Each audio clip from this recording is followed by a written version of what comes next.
ದಾವಣಗೆರೆಯಲ್ಲಿ ಅಖಿಲ ಕರ್ನಾಟಕ ವೀರಶೈವ ಲಿಂಗಾಯತ ಮಹಾಸಭಾದ ಸಮಾರೋಪ ಸಮಾರಂಭ ಕಾರ್ಯಕ್ರಮ ನಡೀತಾ ಇದೆ. ಈ ಕಾರ್ಯಕ್ರಮದಲ್ಲಿ BS ಯಡಿಯೂರಪ್ಪನವರು ಭಾಷಣದಲ್ಲಿ ಮಾತನಾಡ್ತಾ ಇದ್ದಾರೆ. ಆ ಕಾರ್ಯಕ್ರಮದಲ್ಲಿ ಭಾಗಿಯಾಗಿದ್ದು ಹಲವಾರು ಲಿಂಗಾಯತ ಮುಖಂಡರು ಕೂಡ ಈ ಒಂದು ಕಾರ್ಯಕ್ರಮದಲ್ಲಿ ಭಾಗಿಯಾಗಿದ್ದಾರೆ. ಧರ್ಮದ ಕಾಲಂನಲ್ಲಿ ಹಿಂದೂ ವಿಚಾರಕ್ಕೆ ಸಂಬಂಧಪಟ್ಟ ಹಾಗೆ ವೀರಶೈವ ಲಿಂಗಾಯತವನ್ನ ಜಾತಿ ಕಲಂನಲ್ಲಿ ಬರೆಸುವಂತಹ ವಿಚಾರಕ್ಕೆ ಸಂಬಂಧಪಟ್ಟ ಹಾಗೆ ಮಾತನಾಡಿದ್ದಾರೆ.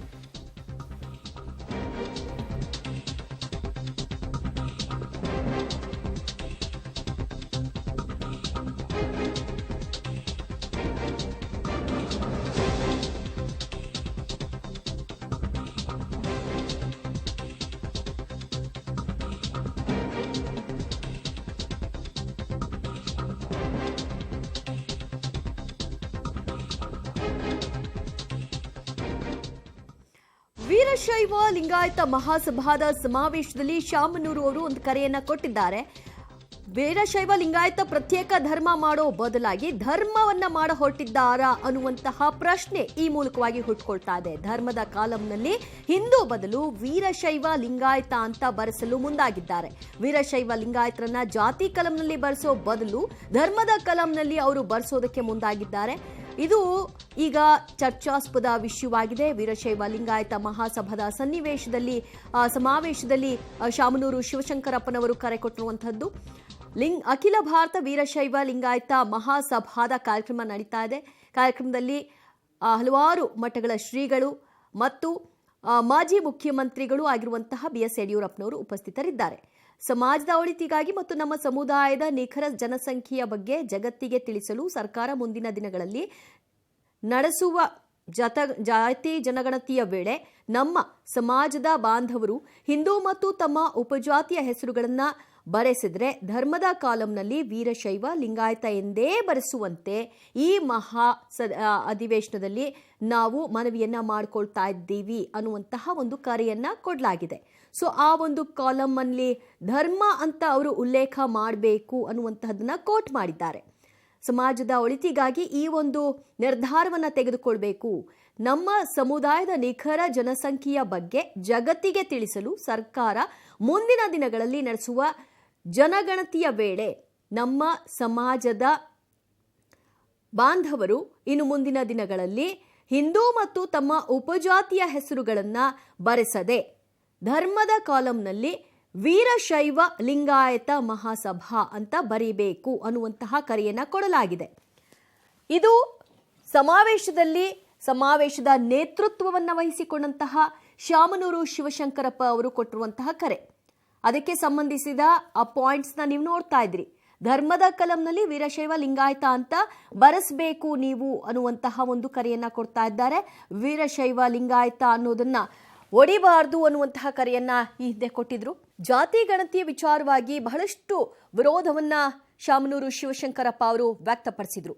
ಜಾತಿ ಗಣತಿ ಸರಿಯಾಗಿ ಆಗಿಲ್ಲ, ಯಾರ ಮನೆ ಬಾಗಿಲಿಗೂ ಹೋಗದೆ ತಮ್ಮ ಬಳಿ ಎಲ್ಲೋ ಒಂದು ಕಡೆಯಲ್ಲಿ ಕೂತ್ಕೊಂಡು ತಮಗೆ ತೋಚಿದ ಹಾಗೆ ಈ ಜಾತಿ ಗಣತಿಯಾಗಿದೆ, ಈ ಜಾತಿ ಗಣತಿಯನ್ನ ಒಪ್ಪಲ್ಲ ಅನ್ನುವಂತಹ ಕಟುವಾದ ನಿರ್ಧಾರವನ್ನ ಅವರು ಬಹಿರಂಗಪಡಿಸಿದ್ರು. ಅದಕ್ಕೆ ಸಂಬಂಧಿಸಿದ ಹಾಗೆ ಸಮುದಾಯದ ಸಹಿಯ ಸಂಗ್ರಹ ಕಾರ್ಯವನ್ನು ಕೂಡ ನಡೆಸಿದ್ರು. ಈಗ ಅಖಿಲ ಭಾರತ ವೀರಶೈವ ಲಿಂಗಾಯತ ಮಹಾಸಭಾದ ಅಧಿವೇಶನದಲ್ಲಿ ಆ ಒಂದು ಕರೆಯನ್ನ ಕೊಟ್ಟಿದ್ದಾರೆ. ಇನ್ನು ಮುಂದಿನ ದಿನಗಳಲ್ಲಿ ಧರ್ಮದ ಕಲಂನಲ್ಲಿ ವೀರಶೈವ ಲಿಂಗಾಯತ ಅಂತ ಬರಿಬೇಕು ಅಂತ. ಏಕತೆ, ಸಮಗ್ರತೆ, ಭದ್ರತೆಯ ರಕ್ಷಣೆಗೆ ಮಹಾಸಭೆ ಹಾಗೂ ನಮ್ಮ ಸಮಾಜ ಸದಾ ಕಟಬದ್ಧವಾಗಿದ್ದು ಅಂಥ ಯಾವುದೇ ಹೋರಾಟ ಪ್ರಯತ್ನಗಳಿಗೆ ಈ ಹಿಂದಿನಂತೆಯೇ ಪ್ರೋತ್ಸಾಹವನ್ನು ನೀಡುತ್ತೇವೆ ಎಂದು ಈ ಮಹಾಧಿವೇಶನದಲ್ಲಿ ಪುನರುಚ್ಚರಿಸುತ್ತೇವೆ. ತಾವೆಲ್ಲ ಒಪ್ಪಿಕೊಡ್ತೀರಂತೆ. ಎರಡನೇದು, 12ನೇ ಶತಮಾನದಲ್ಲಿ ಅನುಭವ ಮಂಟಪದ ಮೂಲಕ ಸಂಸತ್ತಿನ ಮತ್ತು ಸಮಾಜದ ಪರಿಕಲ್ಪನೆಯನ್ನು ಜಗತ್ತಿಗೆ ಕಟ್ಟಿಕೊಟ್ಟು ಮಹಾನ್ ಮಾನವತಾವಾದಿ ಸಾಮಾಜಿಕ ಕ್ರಾಂತಿಯ ಹರಿಕಾರ ಜಗಜ್ಯೋತಿ ಬಸವೇಶ್ವರರ ಚಿಂತನೆ ಹಾಗೂ ಅನುಭವ ಸಾರ್ವಕಾಲಿಕವಾಗಿದ್ದು ಜಗತ್ತಿನ ಎಲ್ಲ ಸಮಸ್ಯೆಗಳಿಗೆ ಬಸವ ತತ್ವ ಪರಿಪಾಲನೆ ಪರಮಾನ್ವವಾಗಿದೆ.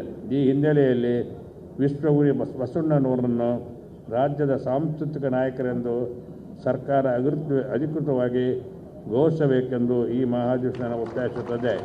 ಮೂರನೇದು, ವೀರಶೈವ ಲಿಂಗಾಯತ ಸಮುದಾಯದಲ್ಲಿ ಲಕ್ಷಾಂತರ ಬಡವರ ಮತ್ತಷ್ಟು ಮಾಹಿತಿ ಕೊಡ್ತಾರೆ ನಮ್ಮ ಪ್ರತಿನಿಧಿ ಪುನೀತ್ ಆಪ್ತಿ. ಪುನೀತ್, ಸದ್ಯ ವೀರಶೈವ ಲಿಂಗಾಯತ ಒಂದು ಅಧಿವೇಶನ ನಡೀತಾ ಇದೆ. ಈ ಅಧಿವೇಶನದಲ್ಲಿ ಒಂದು ಕರೆಯನ್ನ ಕೊಡ್ತಾರೆ, ಜಾತಿಯ ಕಲಂನಲ್ಲಿ ಬದಲಾಗಿ ನೀವು ಧರ್ಮದ ಕಲಂನಲ್ಲಿ ವೀರಶೈವ ಲಿಂಗಾಯತ ಅಂತ ಬರಿಬೇಕು ಅಂತ.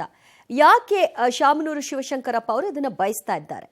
ಖಂಡಿತವಾಗ್ಲೂ ದಿವ್ಯಜ್ಯೋತಿ, ದಾವಣಗೆರೆಯಲ್ಲಿ ವೀರಶೈವ ಲಿಂಗಾಯತ ಮಹಾಸಭಾದ 24ನೇ ಮಹಾ ಅಧಿವೇಶನ MBA ಗ್ರೌಂಡ್ ನಲ್ಲಿ ನಡೀತಾ ಇರುವಂತದ್ದು. ಇದು ಇವತ್ತು ಸಮಾರಂಭ ಇರುವಂತಹ ಹಿನ್ನೆಲೆಯಲ್ಲಿ ಇವತ್ತು ಕೆಲವೊಂದು ನಿರ್ಣಯಗಳು ಕೂಡ ಮಂಡನೆ ಮಾಡಿದ್ರು ರಾಷ್ಟ್ರೀಯ ಅಧ್ಯಕ್ಷರಾದಂತಹ ಶಾಮನೂರು ಶಿವಶಂಕರಪ್ಪ ಅವರು. ಪ್ರಮುಖವಾಗಿ ಅದರಲ್ಲಿ ಪ್ರಮುಖ ನಿರ್ಣಯ ಅಂತ ಅಂದ್ರೆ ಜಾತಿ ಕಾಲಮಲ್ಲಿ ಅಂದ್ರೆ ಧರ್ಮದ ಕಾಲಮಲ್ಲಿ ವೀರಶೈವ ಲಿಂಗಾಯತ ಅನ್ನುವಂತಹ ಒಂದು ಬರೆಸಬೇಕು, ಹಿಂದೂ ಅಂತ ಬರೆಸಬಾರದು ಅನ್ನುವಂತಹ ಒಂದು ಮಂಡನೆ ಕೂಡ ಮಾಡಿದ್ರು. ಇದು ಸಾಕಷ್ಟು ಒಂದು ಚರ್ಚೆಗೂ ಕೂಡ ಗ್ರಾಸವಾಗಿರುವಂತದ್ದು. ಇದನ್ನ ಅಂದ್ರೆ ಜಾತಿ ಗಣತಿಯನ್ನು ವಿರೋಧ ಮಾಡ್ತಾ ಇದ್ರು. ಜಾತಿ ಗಣತಿಯಲ್ಲಿ ಲಿಂಗಾಯತರು ಸಾಕಷ್ಟು ಕಡಿಮೆ ಸಂಖ್ಯೆಯಲ್ಲಿ ತೋರಿಸಿದ್ದಾರೆ ಅನ್ನುವಂತಹ ಒಂದು ಆರೋಪವನ್ನು ಕೂಡ ಶಾಮನೂರು ಶಿವಶಂಕರಪ್ಪ ಅವರು ಕೂಡ ಮಾಡ್ತಾ ಇದ್ರು. ಪ್ರಮುಖವಾಗಿ ಇಲ್ಲಿರುವಂತದ್ದು ಜಾತಿ ಕಾಲಮಲ್ಲಿ ಅಂದ್ರೆ ಧರ್ಮದ ಕಾಲಮಲ್ಲಿ ವೀರಶೈವ ಲಿಂಗಾಯತ ಅನ್ನುವಂತಹ ಹೆಸರನ್ನು ಬರೆಸಬೇಕು, ವೀರಶೈವ ಲಿಂಗಾಯತ ಅನ್ನುವ ಜಾತಿ ಧರ್ಮವನ್ನು ಬರೆಸಬೇಕು ಅನ್ನುವಂತಹ ಒಂದು ಕರೆಯನ್ನು ಕೂಡ ಕೊಟ್ಟಿರುವಂತದ್ದು. ಹಿಂದೆ ಕೂಡ MB ಪಾಟೀಲ್ ಅವರು ಕೂಡ ಲಿಂಗಾಯತ ಅನ್ನುವಂತಹ ಅಂದ್ರೆ ಹಿಂದೂ ಬದಲು ಲಿಂಗಾಯತ ಅನ್ನುವಂತಹ ಧರ್ಮದ ಕಾಲಮಲ್ಲಿ ಲಿಂಗಾಯತ ಅನ್ನುವಂತಹ ಹೆಸರು ಬರೆಸಬೇಕು ಅನ್ನುವಂತಹ ಒಂದು ಕರೆಯನ್ನು ಕೊಟ್ಟಾಗ ಸಾಕಷ್ಟು ಒಂದು ಕ್ರಾಂತಿ ಕೂಡ ಆಗಿತ್ತು, ಮತ್ತೆ ಸಾಕಷ್ಟು ಚರ್ಚೆಗಳು ಕೂಡ ಆಗಿತ್ತು. ಆದ್ರೆ ಈಗ ಶಾಮನೂರು ಶಿವಶಂಕರಪ್ಪ ಅವರು ನೀಡಿದಂತಹ ಒಂದು ಕರೆ ಸಾಕಷ್ಟು ಚರ್ಚೆಗೆ ಕೂಡ ಗ್ರಾಸವಾಗಿರುವಂತದ್ದು. ಇಷ್ಟು ದಿನ ಜಾತಿ ಜನಗಣತಿ ಸರಿಯಾದ ರೀತಿಯಲ್ಲಿ ಆಗಿಲ್ಲ, ಅವೈಜ್ಞಾನಿಕವಾಗಿದೆ, ಯಾರ ಅಂದ್ರೆ ಉಪ ಪಂಗಡ ಲಿಂಗಾಯತ ಸಮುದಾಯ ವೀರಶೈವ ಲಿಂಗಾಯತ ಸಮುದಾಯದಲ್ಲಿರುವಂತಹ ಉಪ ಪಂಗಡಗಳನ್ನು ಕಡೆಗಣಿಸಿದ್ದಾರೆ ಅನ್ನುವಂತಹ ಒಂದು ಮಾತುಗಳನ್ನು ಕೂಡ ಹೇಳ್ತಾ ಇದ್ರು. ಹಿನ್ನೆಲೆಯಲ್ಲಿ ಈ ನಿರ್ಣಯ ಏನಿದೆ ಅಂದ್ರೆ ಇವತ್ತು ನಡೆದಂತಹ ಸಮಾರಂಭದಲ್ಲಿ ವೀರಶೈವ ಲಿಂಗಾಯತ ಮಹಾಸಭಾದ ನಿರ್ಣಯ ಏನಿದೆ, ನಿರ್ಣಯ ಮಂಡನೆಯನ್ನು ರಾಷ್ಟ್ರೀಯ ಅಧ್ಯಕ್ಷರಾದ ಶಾಮನೂರು ಶಿವಶಂಕರಪ್ಪ ಅವರು ಮಾಡಿದ್ರು. ಆ ನಿರ್ಣಯದಲ್ಲಿ ಇದೊಂದು ಪ್ರಮುಖವಾದ ಅಂಶ ಆಗಿರುವಂತದ್ದು. ದಿವ್ಯಜ್ಯೋತಿ, ಅಂದ್ರೆ ಇಲ್ಲಿವರೆಗೂ ಜಾತಿ ಜನಗಣತಿ ವಿಚಾರವಾಗಿ ಶಾಮನೂರು ಅವರು ಬೇಡಿಕೆ ಇಡ್ತಾ ಇದ್ದಾರೆ, ಅದು ಮರು ಆಗ್ಬೇಕು ಅನ್ನೋದು ಅವರ ಆಗ್ರಹ ಆಗಿದೆ ಅನ್ನೋದಿತ್ತು. ಬಟ್ ಈ ಕೋರ್ಟ್ ಏನ್ ಮಾಡ್ತಾ ಇದ್ದಾರೆ, ಧರ್ಮದ ಒಂದು ಇದರಲ್ಲಿ ನೀವು ಹೆಸರನ್ನ ವೀರಶೈವ ಲಿಂಗಾಯತ ಅಂತ ಹಾಕಬೇಕು ಅಂತ. ಸೊ ಇದು ಒಂದ್ ರೀತಿ ಅಲ್ಲಿ ಇದ್ದವರೆಲ್ಲರಿಗೂ ಸರ್ಪ್ರೈಸ್ ಆಗಿತ್ತಾ ಅಥವಾ ಮುಂಚಿತವಾಗಿ ಇದೆಲ್ಲೋ ಚರ್ಚೆ ಆಗಿದ್ಯಾ? ಖಂಡಿತವಾಗ್ಲು, ಯಾಕಂತ ಹೇಳಿದ್ರೆ ಹಿಂದೆ ನೋಡಬಹುದಾದ್ರೆ ಲಿಂಗಾಯತ ಪ್ರತ್ಯೇಕ ಧರ್ಮ ಹೋರಾಟದಲ್ಲಿ ಕೂಡ ಸಾಕಷ್ಟು ವಿರೋಧವನ್ನು ಕೂಡ ವ್ಯಕ್ತಪಡಿಸಿದ್ರು. ಲಿಂಗಾಯತ ಮತ್ತೆ ವೀರಶೈವ ಎರಡು ಕೂಡ ಒಂದೇ. ವೀರಶೈವ ಲಿಂಗಾಯತ ಪ್ರತ್ಯೇಕ ಧರ್ಮ ಮಾಡಂಗಿದ್ರೆ ಮಾತ್ರ ನಮ್ದು ಬೆಂಬಲ ಇರುತ್ತೆ ಅನ್ನುವಂತಹ ಒಂದು ನಿಲುವನ್ನು ಕೂಡ ಶಾಮನೂರು ಶಿವಶಂಕರಪ್ಪ ಅವರು ಹೇಳಿದ್ರು. ಅದೇ ರೀತಿಯಾಗಿ ನಡ್ಕೊಂಡು ಕೂಡ ಬಂದ್ರು.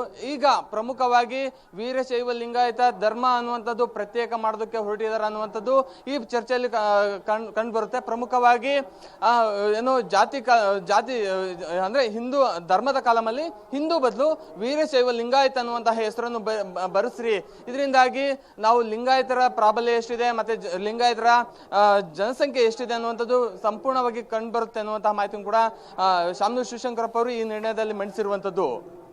ಥ್ಯಾಂಕ್ ಯು ಪುನೀತ್ ನಿಮ್ಮೆಲ್ಲ ಮಾಹಿತಿಗೆ.